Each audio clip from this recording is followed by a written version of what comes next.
Welcome to Worlds Collide, a wrestling card podcast for wrestling fans by wrestling fans, featuring Tony Vella from WrestlingTradingCards.com.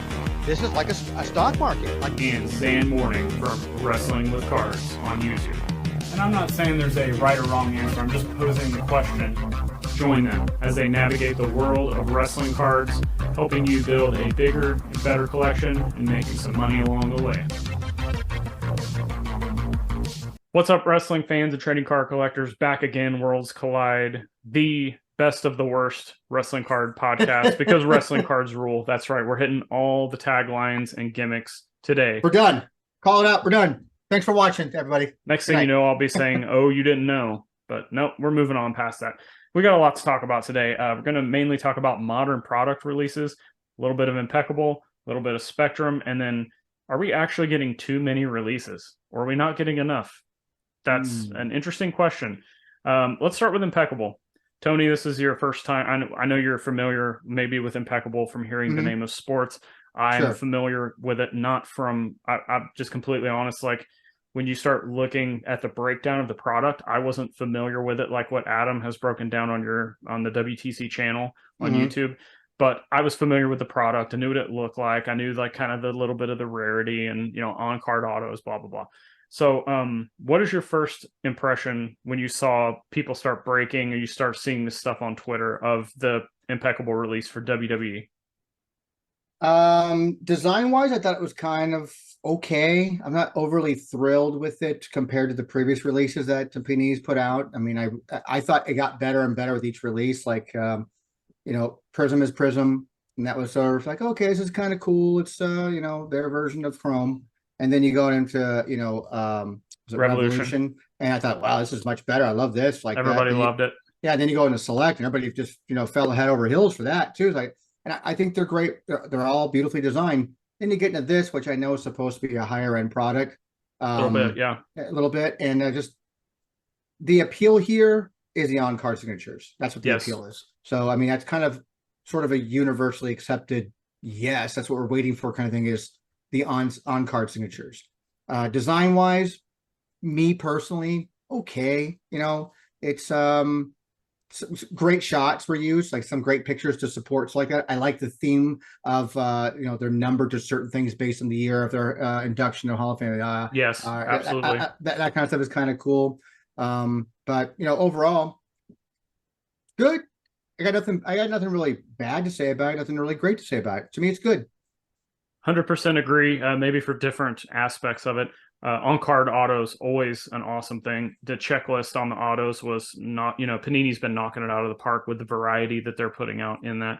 I guess maybe one thing for you is there's no Loomis, so like there's nothing to chase. So and maybe, you know, that's something that could be could be a very good reason why I have I'm like kind of meh about it. Yeah, and same. I mean, that's but there is angle cards in there. Do you have any of those yet?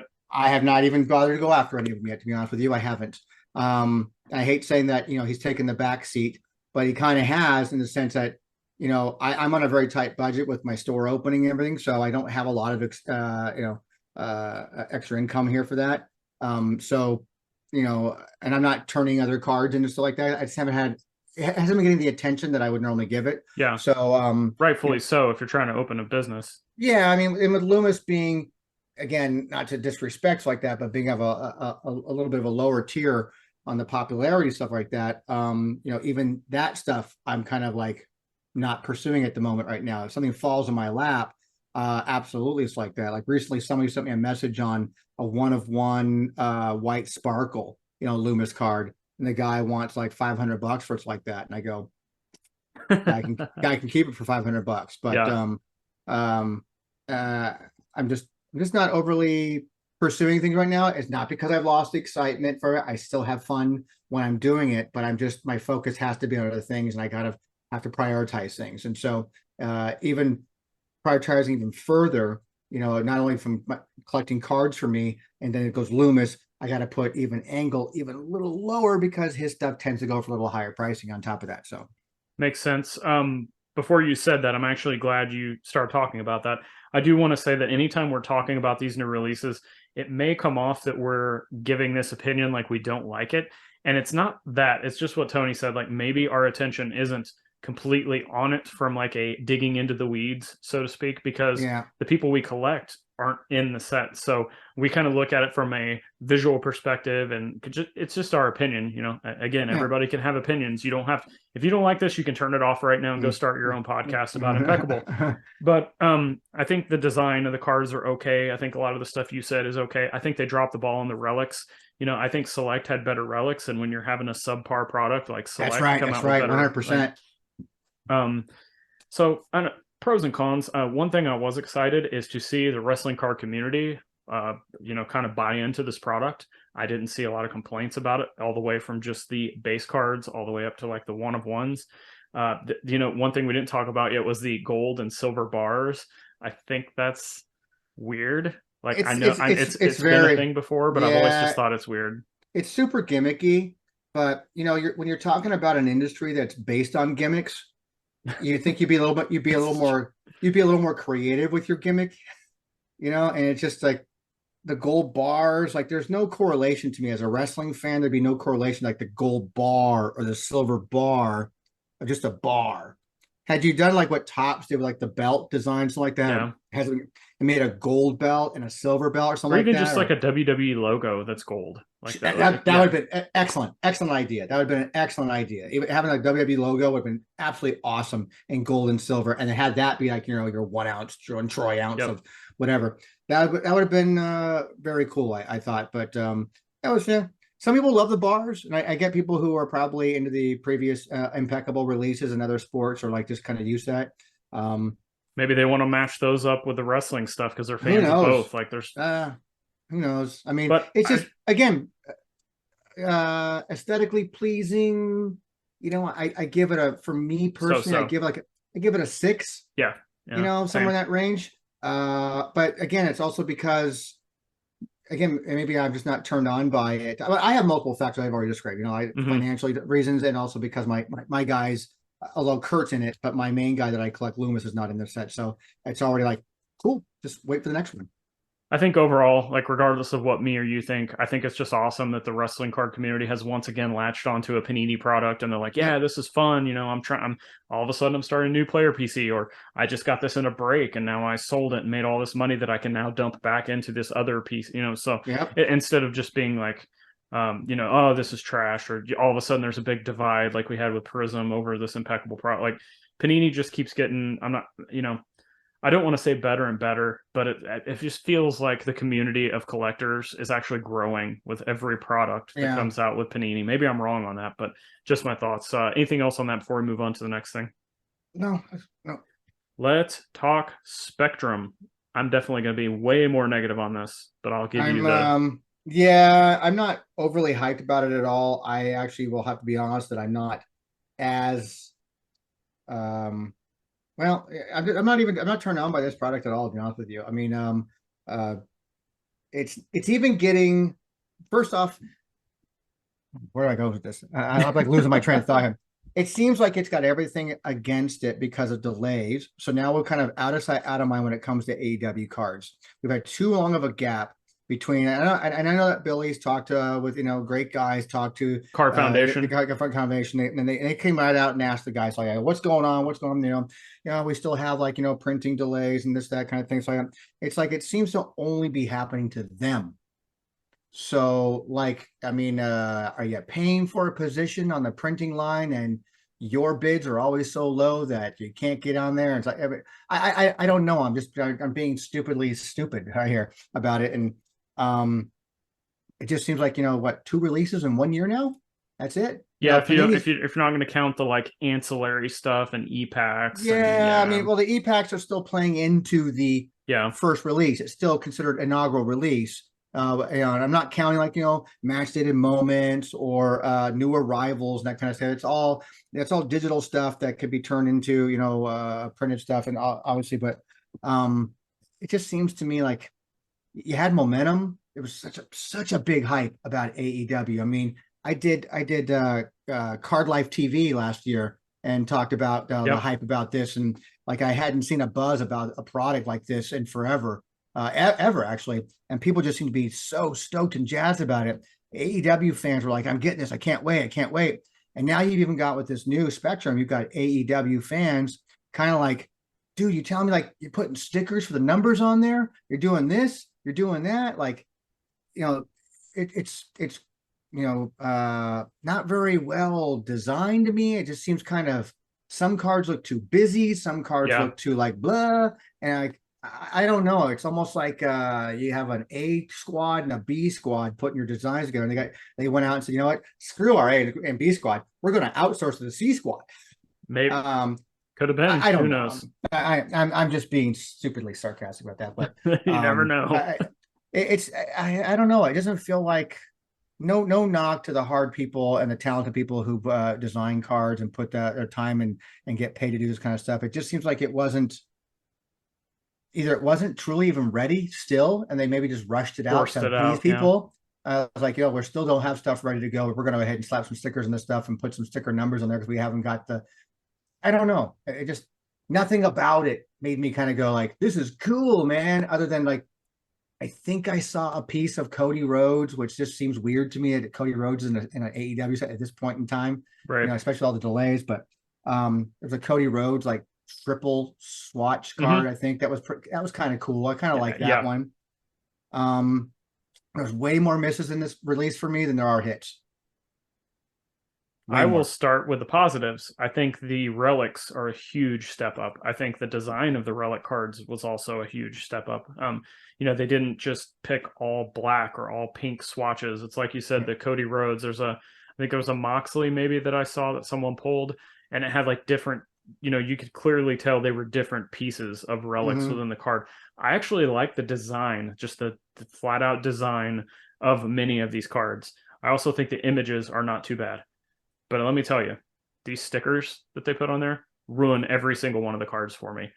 And I'm not they're not just sticker autos. We've seen it in Panini. We saw it with the previous AEW products. They're sticker autos, sure, but they like the placement of them was not terrible. With these, every single sticker, it literally looks like they threw them on there just randomly, and it's like a complete eyesore to me. It just ruins the entire card. Not only that, but it's almost the sticker quality they use is somehow more smoky, and it's like, look at me, I'm a sticker. That's exactly it. Yeah. Whereas, like, at least with Panini and other brands, it's like they're trying to be as translucent as possible. It's like, it's a sticker, but it's clear. Even the previous AEW was like that. Yeah, like the placement was like where it's supposed to be, and if you looked at it just right, maybe it didn't look like a sticker. Nope, not like, these. No. We have to use the end of the roll of the old stickers first when we get to the new ones, kids, because we're saving money.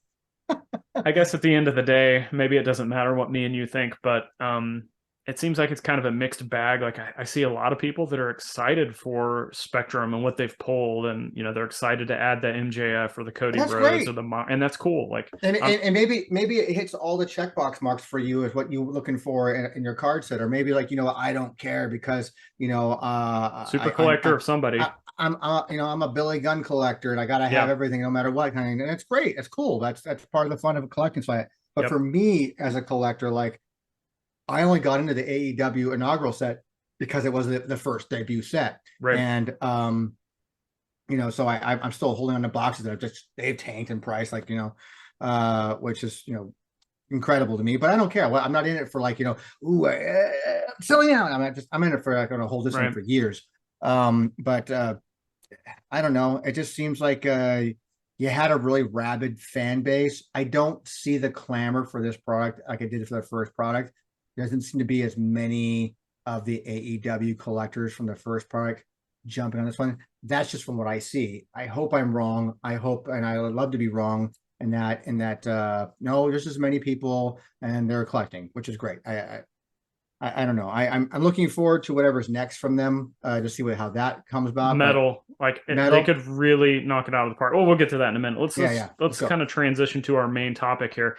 We've talked about Panini just pumping out these releases. We've talked about AEW maybe stretching it out, because kind of like you said, they knocked it out of the park, I think, with their first release as an inaugural release. Mm-hmm. And then they've kind of strung along the AEW and card collectors through this whole year. People were so stoked to get Spectrum back in like, April or, May or whatever. And now it's kind of like you said, maybe they see them pulled and they're like, oh, I don't want these stickers, autos that look like Band-Aids that were put on there. And, or I don't like that. So the question is just kind of spitballing for this topic here, because once again, guys, this is our opinions. We're allowed to have opinions just like you are, giving our opinions on both sides, pros and cons of, are there too many releases? Are there not enough releases? Is it somewhere in the middle? So we're just going to kind of go back and forth on that.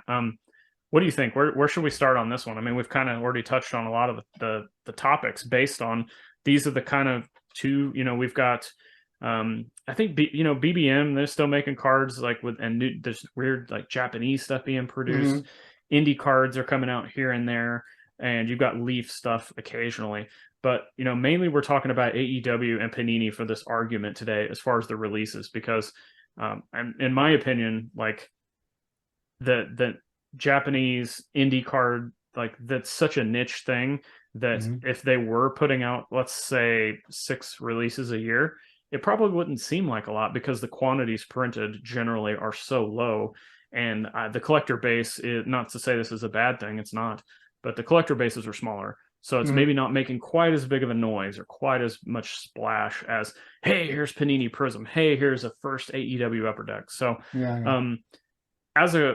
let's take this from like a couple different perspectives. Let's start with like a market perspective and just talking like value, print runs, money, how much you can spend. Like, do you think we're at a point now where, as a collector, that we have a right, or there's too much, not enough? What do you think? I've always been a believer in this is a long time opinion that I've had, and when it comes to the wrestling card market and wrestling cards releases, is Fleer used to do 3 major releases a year. I think it was maybe 4 releases. I have to go back and double check. But even 4, let's just say it's 4. Say they did 4 releases a year. Quarterly, close enough. That's to me is something it's feasible to me. I'd even stretch it to me, or I would think that a good number for me, and again, it could be different for everybody. I mean, depending on, I'm not Daddy Warbucks over here, so I don't have a whole lot of money, especially if I'm back in the day. I think 6 solid releases a year for a brand, whether it be WWE or AEW, is good. That's a good number right there.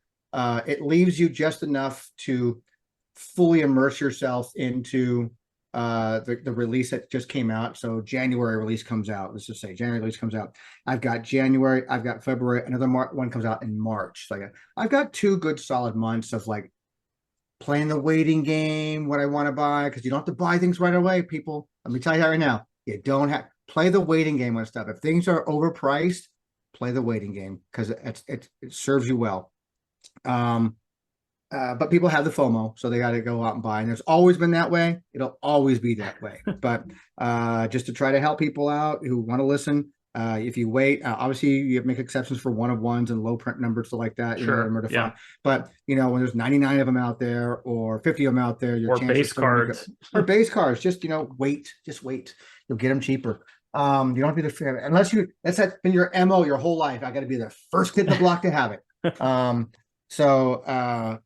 I think it gives you enough time to really go out there and chase the things down that you want to chase, play the waiting game for things, shop smartly, and just, immerse yourself in that particular release and enjoy it just in time for it to wane off. And you know what? I'm jonesing for something new now. That's like, I think every other month is a good thing. Like every 2 months is a good thing, I think, at max. I like the quarterly thing. It's been always good too. So, clearly we're on completely different ends when it comes to comparing Upper Deck releases versus Panini releases. Yeah. So we have one who's just like printing stuff out as we speak. And then we have another one that is just like not. And for whatever those reasons may be, we don't know all the backstage, stuff that goes on. So who knows? But for me, I like 6 a year max for me. I think 4 to 6 is good. The reason being is, and I say that not because like I'm just viewing this from a spectator. Like, when we go through, I don't spend a lot of time on social media, but if you, quickly spend 10 seconds, 15 seconds scrolling through your Twitter or Instagram, you can see what people are doing. And, you can see people get stoked about a product. But here we are. This is what, if you don't want to count like Panini Instant, I think we're like, what, 4 releases into Panini now? Mm-hmm. So I'm still seeing people buy Prism. I'm still seeing people buy Revolution, obviously Select, and now Impeccable. So it's not like people have lost interest on any previous release. I feel that was kind of the way with Topps. I feel like Topps Chrome would come out, and whatever the previous release was, that didn't even matter anymore. But don't get maybe don't get your mind thinking about what it was at the end of the Topps' runs like that. We were bombarded by a bunch of releases within weeks of each other. But prior to that, it wasn't like that. It wasn't like that. We got a lot of releases from Topps, but Panini is on pace to put out as much product in a year that Topps normally would have put out too. Well, I guess it's just maybe it's the standpoint of the social media thing or markets or whatever that but also Topps was pumping out product since 2005 of WWE stuff. That's and true. You go all that time. It's like Topps is next release. It's like, your excitement level for a company putting out a brand can only last for so long. And then you kind of think, okay, it's coming out. It's coming out. And maybe that goes towards the end of too many releases then. Could be. If when we said, are there not enough or too many? I think me and you, what we're talking about with Panini, like I feel like 4 to 6 a year would be ideal, but maybe less than that. People get bored, out of sight, out of mind. Sure. Or maybe on, the Topps end, they get burnt out. So I don't know. I mean, how cool would it be in a perfect world where you have like, the two companies of AEW and WWE pumping out product to alternate each other like that to keep everybody kind of happy. But that's just, perfect world. Yeah, I like to see people when they're still chasing, the Galactics out of Revolution, or I still like seeing people go back and buy Transcendent stuff. Like, and maybe that just has some weird thing to do with me and like my love for like wrestling history and going back into the past and finding the things that you didn't know about. And I feel that same way with cards too. So, maybe somebody is a collector of, okay, let's just say you're still on the Loomis chase. Impeccable comes out, doesn't have your guy in there. Well, guess what? You still have all these other releases that you can go back and check out that are not like 10 years old or anything like that. So I think there's a good variety in that. But do you think that too many releases back to back, and you can even take this with Topps if you want, do you think that creates so much FOMO that it almost bleeds? And again, I know, sidebar, we've been told that we shouldn't be talking about what people do with their money on this podcast and what people do with their collections. But do you think that sometimes it could potentially kind of bleed the collectors' funds dry with so many back-to-back releases and the FOMO, social media and everything? Of course it can. It's like that. I mean, taking out the hype machines for things like that, people pumping stuff up and the pump and dump type of mentality like that. And Tony, isn't that what we do on this show? That's right. I'm pumping and dumping, baby. That's why I have. I'm not going to go there. We're kind of a PG-13 type of show a little bit, so I'm not going to go there. I mean, everybody's wallet is different. Obviously, we never, ever speak to any particular person's wallet and what they want to do with their money. It's whatever. At the end of the day, you take the information you've learned from any podcast, from any eBay sales, from any of your friends, from any local card shops, whatever it is you're taking your knowledge from, and then you apply to yourself. You know what? I'm going to pay that. I'm going to buy that. I'm going to do this. But with the releases coming out, that could, and if you're someone who's a super collector or something like that, and your person's in every single release, it's a money draining experience for a lot of people like that, and you got to budget yourself accordingly. But that's kind of why I like things to be spread out more. It's like that. Maybe it's just for me because I just know that I can budget myself for something more spread out. But I would think that most collectors would probably be that way. Like, I only have so much disposable income to buy my cards. especially in a down market right now where you're not really flipping as much to try to refund your hobby. It'd be nice if I just had a breather, let my wallet cool down because it's been on fire, and then just kind of move on to the next thing a little bit. It's like that. It's like, I think it's anytime you're talking about someone's wallet, you have to kind of really put things in perspective of what is you can afford and what you want to buy. And, hey, even a lot of times, too many releases sometimes can alter a person's collection too, going, you know what? I can't collect that anymore because I can't keep up with that stuff. Point. I'm going to change the way I collect to kind of be more affordable to me. That's what happened to me. It happened to me, kind of because of the different various levels of parallel, which was, again, the funny story. I hated parallel, and now I kind of love it from the chase. So I kind of think I'm focused on one guy. That's why. But it's just something like that. By too many releases, the cost of cards have gone up dramatically since they used to be, sometimes half the price of what they are, or not even more.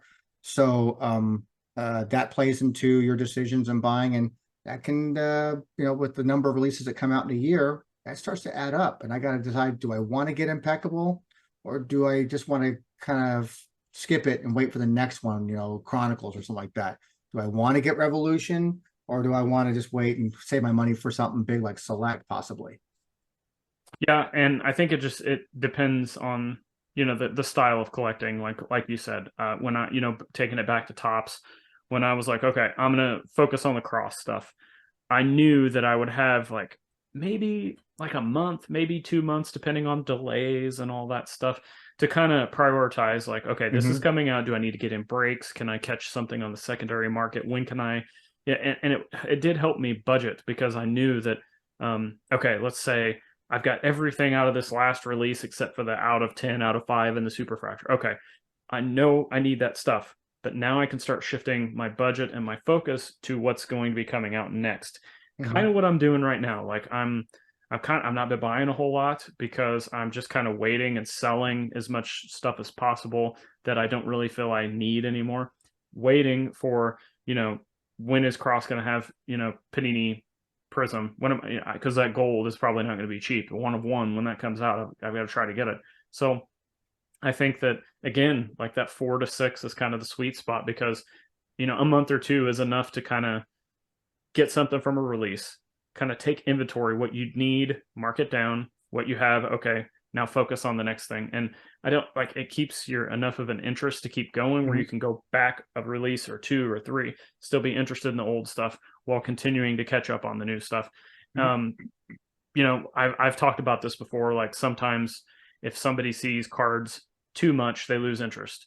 If they don't see a card enough, maybe they lose interest because they think it's unattainable because they can't find it anywhere. I'm wondering if we're kind of in this weird spot, maybe with AEW, where we're like that, where, like you said, people were so excited about that first release, and they waited and waited and waited and got this one. I think maybe there's, part of them that are super excited because they're just diehard AEW fans, or just super collectors. They got to have it. And then maybe there's some other casuals, or maybe they are just wrestling card collectors that are just like, I like what Select did better than this. So I don't know. There's a difference right there with the Panini and Upper Decks like that. I think Panini's putting out stuff really consistently, and then I think that Upper Deck had too much of a gap. It could have been a little bit shorter and still kept that same attention span from the previous release, maybe. And then the gap was a little too wide for my taste, anyways. Maybe it was fine. Yeah, because we're going to come down to essentially, like, they're realistically won't be putting out anything else the rest of the year. So 2 releases essentially. Yeah, in a year. It's weird to me. Like, I talked with Paul from the Wrestling Card Price Guy. Make sure you guys go check that site out too. Yep. And we talked about, it just seems weird for us to call this a 2021 release this far in 2022. Yeah. So we're like, how are we going to define this kind of thing? Like, so it's called 2021, but it's going to be put under the 2022 banner. Essentially, based on delays, we don't have any 2022 releases. For the most part, it sounds like it. Yeah. it was one came. It's just bizarre. Weird. So it's Yeah. I haven't even decided how we're gonna put that on the checklist. Hey, you guys, let us know if you're listening to this, watching, whatever which way you're doing this. How would you archive this, man? Is it? I know it says 2021 on the box, but is it really a 2021 release, even though it came out in late 2022? I'm curious to hear from people too and find out what they think about releases being put out. Is it too many, too little, just the right amount? I mean, is it too hot, too cold? I mean, what's going on? Um, I'm always curious to hear what other people think about our show topics, and be specific. Make sure you mention us, like, hey, I think what you said is ridiculous, Tony, and make sure you tag me. It's like that. I want to hear it, because I'm about learning too, because I'm a longtime collector coming back into a hobby as a collector again, trying to understand new dynamics and new things and stuff like that. So I've got to go to people who understand the market better because they've been in it in the last 5 years or plus, whatever kind of thing, Right. more than I have. So even topics like this, I want to hear from people, like, what's going on. Here's what I think. I think it's just too much, too little. Did AEW drop the ball? Is Panini blowing up your wallet? What's going on, man? Let us know. We always talk about engagement. Tag us in anything you want. And again, like Tony said, like, you can disagree with us and you can let us know about that. Maybe we're flat out wrong about something. That's okay. Like, we're not going to take it. Our egos are not going to be hurt because we have none to begin with. We're just two guys talking about wrestling cards, love what we do, having fun doing it. And again, let us know anything you think about these releases, or what do you think about future releases? I want to say, before we get our plugs in and get out of here, I am very excited to see what Upper Deck eventually, don't know when this is going to happen, when they come out with that metal set and the PMGs. I'm such a sucker for PMGs. I always have been. And that Hogan card is still my favorite card, one of my favorite cards in my collection. So we're going to have to circle back on that metal. We may have to do a whole episode just on the metal release. I may even try to find some boxes and rip them, just because I love I'm not even the biggest AEW fan, but I love the metal product. Like, it's just so cool. So Tony, let everybody know where they can find you, or anything else you want to plug.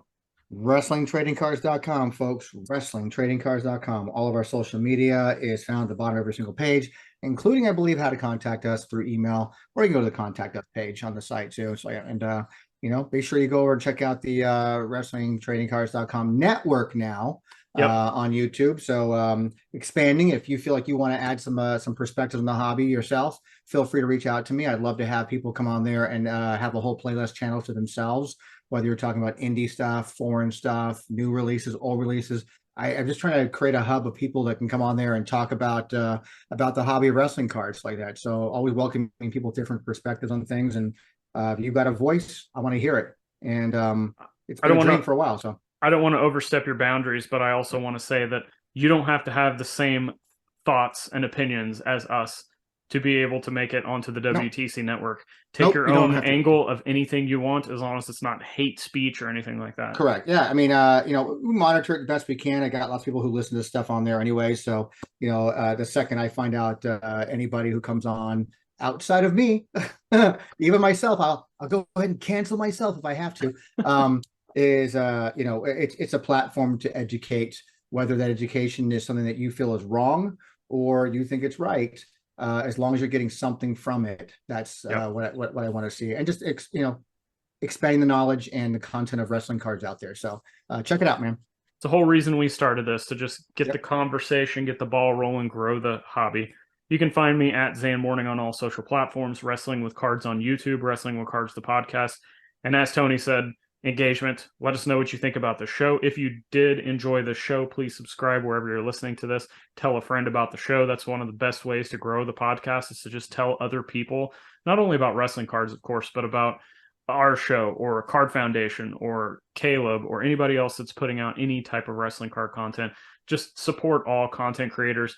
And if you enjoyed this show, leave us a 5-star review, Dave Meltzer style. And until next time, until the next release, until potentially when AEW Metal is released, and then we can once again say that AEW wrestling cards rule. We'll see you.